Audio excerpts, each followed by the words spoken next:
Class 10th UP board. विषय हमारा है सामाजिक विज्ञान। पाठ का नाम है संसाधन एवं विकास, भाग 1।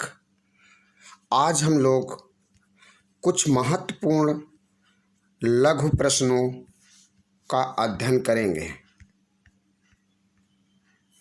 अति लघु उत्तरी प्रश्न। संसाधन क्या होते हैं? हमारे पर्यावरण में पाई जाने वाली प्रत्येक वस्तु जो हमारी ज़रूरतों को पूरा कर सकती है संसाधन कहलाती है। मानव एक महत्वपूर्ण संसाधन है। कैसे? यानी मानव को कैसे एक महत्वपूर्ण संसाधन कहा जाता है? तो बहुत से लोगों का विचार है कि संसाधन प्रकृति के मुफ्त यानी निःशुल्क उपहार होते, परंतु ऐसा नहीं है। सभी संसाधन मनुष्य के क्रियाकलापों का प्रतिफल होते हैं। मनुष्य ही प्रकृति में उपलब्ध पदार्थों को संसाधनों में बदलता है। इस दृष्टि से मनुष्य बहुत ही महत्वपूर्ण संसाधन है। अगला प्रश्न है उत्पत्ति, समाप्ति अथवा समाप्यता, स्वामित्व तथा विकास की अवस्था के आधार पर संसाधनों का वर्गीकरण कीजिए। अथवा संसाधनों का वर्गीकरण किस प्रकार किया जा सकता है? तो संसाधनों का वर्गीकरण निम्नलिखित ढंग से किया जा सकता है। का नंबर उत्पत्ति के आधार पर यानी जैविक तथा अजैविक। खा समाप्ति अथवा समाप्यता के आधार पर नवीकरणीय तथा अनवीकरणीय। स्वामित्व के आधार पर व्यक्तिगत, सामुदायिक, राष्ट्रीय तथा अंतर्राष्ट्रीय। और अगला है विकास की अवस्था के आधार पर संभावी, विकसित, भंडार और संचित कोष। संभावी संसाधन क्या होते हैं? उदाहरण देकर समझाइए। तो संभावी संसाधन वे संसाधन है जिनकी खोज तो हो चुकी है परंतु उनका उपयोग नहीं किया गया है। उदाहरण के लिए राजस्थान और गुजरात में पवन ऊर्जा तथा सौर ऊर्जा के विकास की अत्यधिक क्षमता है। अगला प्रश्न है हमारा है विकसित संसाधन किसे कहते हैं? तो विकसित संसाधन वे संसाधन हैं जिनका सर्वेक्षण हो चुका है और उपयोग के लिए इनकी मात्रा भी भली भांति निर्धारित कर ली गई है।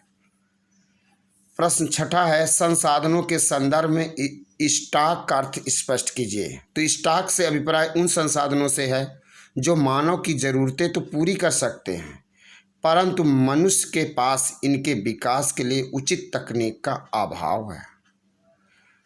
प्रश्न 7 सतत पोषणीय आर्थिक विकास का क्या अर्थ है? सतत पोषणीय आर्थिक विकास से अभिप्राय ऐसे विकास से है जिससे पर्यावरण को क्षति न पहुंचे।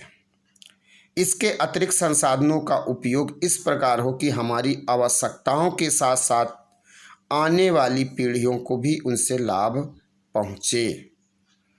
अगला प्रश्न है संसाधन नियोजन यानी योजना क्या होता है? तो संसाधनों का विवेकपूर्ण उपयोग करने की प्रक्रिया को ही संसाधन नियोजन या योजना कहते हैं। संसाधन विकास का क्या अर्थ है? तो संसाधनों को उपयोगी बनाने की प्रक्रिया को संसाधनों का विकास कहा जाता है। अगला प्रश्न है संसाधनों का संरक्षण क्यों अनिवार्य है? संसाधनों के अविवेकपूर्ण तथा अत्यधिक उपयोग से उत्पन्न समस्याओं से निपटने के लिए संसाधनों का संरक्षण करना अनिवार्य है।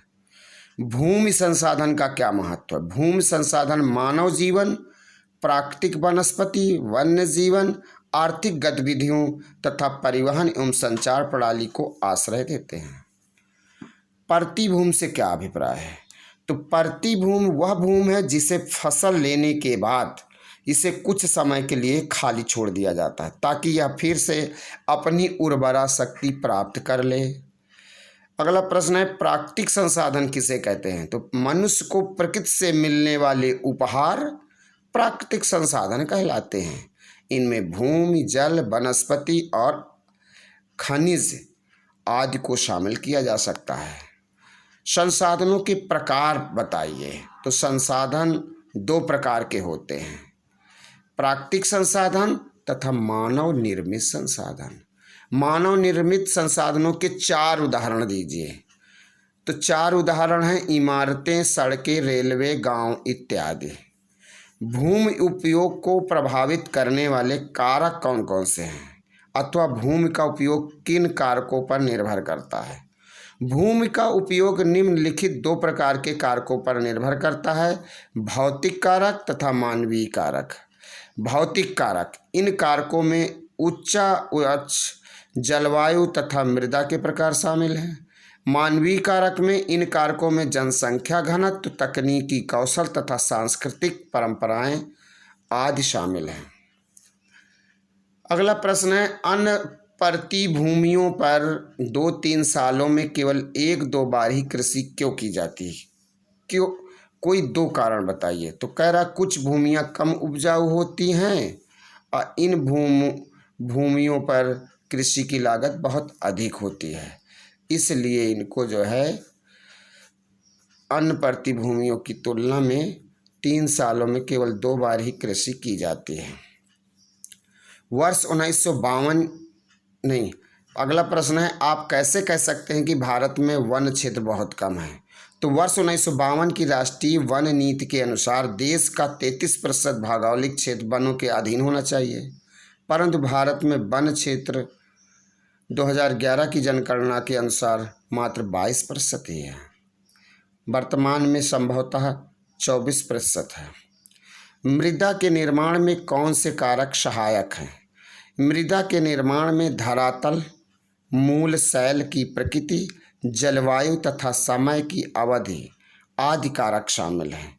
मृदा निर्माण की प्रक्रिया में रासायनिक तथा जैविक परिवर्तन भी महत्वपूर्ण भूमिका निभाते हैं।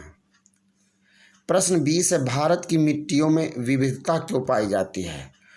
तो जलवायु तथा वनस्पति में भिन्नता के कारण भारत की मिट्टियों में विभिन्न प्रकार के भौतिक लक्षण तथा स्थल रूप पाए जाते हैं। अगला प्रश्न है, औपनिवेशिक काल में साम्राज्यवादी शासक अपने उपनिवेशों के संसाधनों का शोषण करने में क्यों सफल रहे? क्योंकि उनके पास विकसित तकनीक थी। मनुष्य किन 2 तरीकों से बंजर भूमि का क्षेत्र बढ़ाता है? एक तो अत्यधिक पशुचारण के कारण और वनों का विनाश के कारण भूमि बंजर हो रही हैं।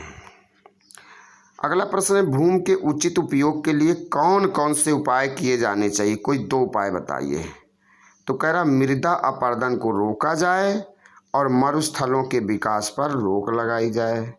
मृदा किस प्रकार बनती है?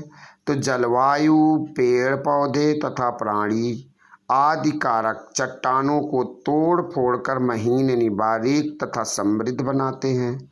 इस प्रकार मृदा का निर्माण होता है। मिट्टी यानी मृदा का अपरदन किस प्रकार होता है? तो तेज वायु तथा जल मृदा की ऊपरी सतह को अपने साथ बहाकर ले जाने से मृदा का कटाव होता है। मृदा अपरदन के 2 मुख्य कारण बताइए। तो का नंबर है, यदि भूमि की ढाल तीव्र होती है तो पानी के तेज बहाव के कारण मिट्टी का कटाव अधिक होता है। दूसरा है, अति चराई भी मृदा अपरदन का कारण बनती है। अगला प्रश्न, जलोढ़ मिट्टी की 2 विशेषताएं बताइए। तो कह रहा कि इस मिट्टी में पोटास, फास्फोरिक अम्ल तथा चूना पर्याप्त मात्रा में होता है। किसमें? जलोढ़ मिट्टी में। और जलोढ़ मिट्टी में ही नाइट्रोजन तथा जैविक पदार्थों की कमी भी होती है। यही इसकी 2 विशेषताएं हैं। जलोढ़ मिट्टी कैसे बनती है? तो जलोढ़ मिट्टी नदियों द्वारा लाए गए निक्षेपों से बनती है। काली अथवा रेगड़ मिट्टी की 2 विशेषताएं बताइए। तो 2 विशेषताएं इस प्रकार से हैं। पहला है, काली मिट्टी में पोषक तत्व calcium carbonate, magnesium carbonate, potash तथा चूना अधिक होते हैं। इसकी नमी धारण करने की क्षमता बहुत अधिक होती है। दूसरी विशेषता है, काली मिट्टी कपास की फसल के लिए अधिक उपयोगी भी है। काली अथवा रेगड़ मिट्टी भारत के किन भागों में पाई जाती है? काली अथवा रेगड़ मिट्टी दक्कन के पठार के उत्तरी पश्चिमी भागों में पाई जाती है।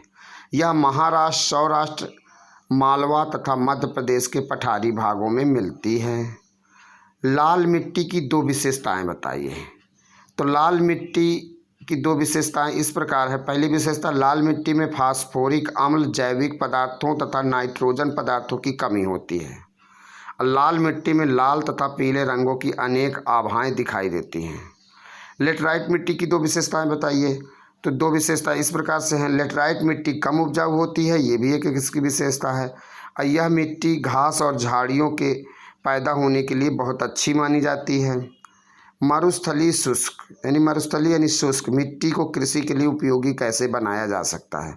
तो सिंचाई की सुविधा जुटाकर मरुस्थलीय मिट्टी को कृषि के लिए उपयोगी बनाया जा सकता है। कपास की खेती के लिए किस प्रकार की मृदा सर्वाधिक अनुकूल होती? तो कपास की खेती के लिए काली अथवा रेगड़ मिट्टी सर्वाधिक अनुकूल रहती है। भूक्षरण का क्या अर्थ है? कुछ प्राकृतिक कारणों तथा मानव की गतिविधियों द्वारा भूमि अनुपजाऊ होती जा रही, इसे ही भूक्षरण कहते हैं। नवीकरणीय संसाधनों के दो उदाहरण दीजिए। तो सौर ऊर्जा तथा पवन ऊर्जा। मृदा के निर्माण में जलवायु सबसे महत्वपूर्ण कारक किस प्रकार है? जलवायु के प्रभाव से शैलें सिकुड़ती फैलती रहती हैं, धीरे धीरे ये कमज़ोर हो जाती हैं और बारीक कणों में बदल जाती हैं। मृदा के निर्माण में शैलें किस प्रकार एक महत्वपूर्ण भूमिका निभाती हैं? मृदा के निर्माण में शैलें बहुत ही महत्वपूर्ण भूमिका निभाती हैं, क्योंकि मृदा मूल रूप से शैलों के टूटने से ही बनती हैं। मृदा अपरदन को नियंत्रित करने वाली किन्हीं दो विधियों की व्याख्या कीजिए। कह रहा वनों का विस्तार किया जाए और पहाड़ी ढालों पर सीढ़ीदार खेत बनाकर खेती की जाए। अगला प्रश्न है, पहाड़ी यानी पर्वतीय क्षेत्रों में सीढ़ीदार कृषि मृदा अपरदन को किस प्रकार नियंत्रित करती है? तो सीढ़ीदार खेत मृदा को नीचे बह जाने से रोकते हैं।